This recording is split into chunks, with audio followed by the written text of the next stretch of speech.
साथियों नमस्कार और आप देख रहे हैं कांडी बनारसी में आपका स्वागत है। विधानसभा चुनाव की सरगर्मी 2027 के अब जो बिगुल समझ लीजिए है कि 2026 में ही बच चुका है। और हमारे साथ हैं धीरज सिंह है जो निषाद पार्टी के नेता हैं और इनसे हम बात करेंगे कि 27 को लेकर किस तरीके से तैयारी कर रहे हैं। धीरज जी, किस तरीके से तैयारी कर रहे हैं और जो आप विधानसभा में लगातार आप जनसंपर्क भी तेज कर दिए हैं। देखिए भाई साहब, सबसे पहले तो मैं आपको नए साल का धन्यवाद देता हूं कि आप नए साल में हमारी और आपकी मुलाकात हुई।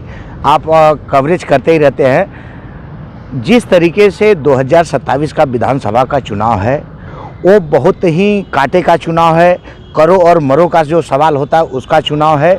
लेकिन मैं एक युवा होने के नाते बताना चाहता हूँ, कहना चाहता हूँ कि जिस तरीके से माननीय प्रधानमंत्री नरेंद्र मोदी जी का, हमारे उत्तर प्रदेश के मुख्यमंत्री परम आदरणीय योगी जी का जो सर्व समाज में जो उत्तर प्रदेश को उत्तम प्रदेश बनाने का जो माननीय योगी जी का सपना था, उसको देखते हुए उत्तर प्रदेश की जनता ने मूड बना लिया है कि 2027 में पूर्ण बहुमत से भारतीय जनता पार्टी की सरकार बनेगी और तीसरी बार मुख्यमंत्री योगी आदित्यनाथ जी महाराज जी शपथ लेंगे, ऐसा हमारा कहना है।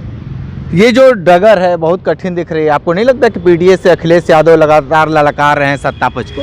देखिए, अखिलेश कुछ भी कर ले, इस बार जो है 2017 से लगातार भारतीय जनता पार्टी की सरकार है और जिस तरीके से विकास का काम हुआ है, एक इन लोगों के पास में कोई मुद्दा नहीं है। कभी पीडीए का मुद्दा उठा लेते हैं, कभी बेरोजगारी का उठा लेते हैं, कभी युवाओं को नौकरी दिलाने का मुद्दा उठा लेते हैं, कभी जो है 10 लाख अकाउंट में आने का मुद्दा उठा लेते हैं। 10 लाख तो आपकी सरकार बिहार में दी है, 10-10 हजार रुपये तब सरकार बनी है। विपक्ष के लोग यही कह रहे हैं। देखिए, विपक्ष कुछ भी कहे, भारतीय जनता पार्टी 2014 से जब से देश के यशस्वी प्रधानमंत्री नरेंद्र मोदी जी ने एक प्रधान सेवक के रूप में उन्होंने शपथ लिया है, तब से प्रदेश के जनता को नहीं, पूरे भारत को जनता को जो उन्होंने वादा किया, चाहे वो कुछ भी हो जाए, पर उन्होंने अपने वादा को पूरा किया। अभी बिहार में जो चुनाव था उन्होंने उसमें नीतीश जी को लेकर के दिखाया। क्योंकि जब 2005 में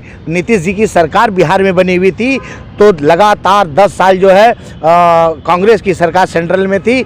लेकिन जब से माननीय प्रधानमंत्री जी ने शपथ लिया, तब से आपको देखने को मिला कि पूरे बिहार में नहीं, उत्तर प्रदेश में नहीं, पूरे भारत में जिस तरीके से माननीय प्रधानमंत्री जी का परचम फहरा रहा है, उसी को देख करके पूरा भारत के सर्व समाज के वोटर जो है माननीय प्रधानमंत्री जी के साथ में, यही हमारा कहना है। ये परचम जो फहराने का जो अब ताता कर रहे हैं, इसको रोकने के लिए तो ही अखिलेश यादव और इंडिया गठबंधन लगातार काम कर रहा है। देखिए, इंडिया गठबंधन आज से नहीं रोक रहा है, 2014 से रोक रहा है। अभी दिल्ली में केजरीवाल की सरकार थी, वहाँ लोग रोकने की कोशिश किए, आपने वहाँ का रिजल्ट देखा, हरियाणा में देखा, महाराष्ट्र में देखा, उसके बाद में बिहार में देखा, अब उसके बाद बंगाल देखिए, उसके बाद उत्तर प्रदेश का जो है चुनाव आप उसमें देखिए।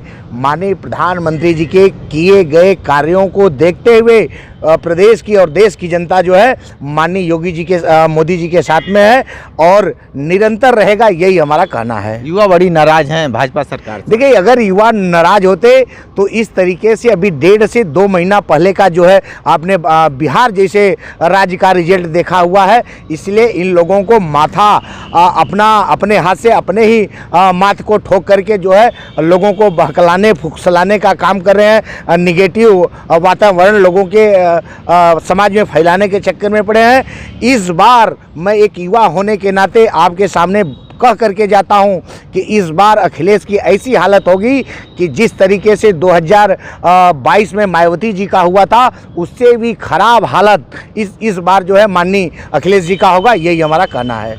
एक बात बताइए, अपने विधानसभा क्षेत्र की बात बताइए, वहाँ की क्या स्थिति चल रही है? देखिए, वहाँ की स्थिति अच्छी है। अभी मैं जफराबाद से तैयारी में लगा हुआ हूँ। संगठन और परिवार और शीर्ष नेतृत्व अगर हमको चाहेगा तो मैं ज़रूर मैदान में रहूँगा बशर्ते मैं एक समर्पित कार्यकर्ता होकर के भारतीय जनता पार्टी के साथ में गठबंधन के साथ में जुड़ा हुआ हूँ। निरंतर इसी तरीके से चलता रहूँगा, लोगों का काम करता रहूँगा, यही हमारा कहना है। ठीक है, तो भावी प्रत्याशी हैं जफराबाद जौनपुर से धीरज सिंह, और लगातार ये संघर्ष भी कर रहे हैं और लोगों से जनसंपर्क भी तेज कर दिए हैं। लेकिन ये इनका दावा है कि भारतीय जनता पार्टी और योगी आदित्यनाथ, प्रधानमंत्री नरेंद्र मोदी के कर कमलों द्वारा ये भी कमल खिलाएंगे, और देखना दिलचस्प होगा कि आने वाले वक्त में ये इनके साथ किस तरीके से जनता दुलार प्यार देती है। विशेष इंटरव्यू कर रहे थे, तो हमारे साथ बने रहिए कांडी बनारसी के साथ। नमस्कार।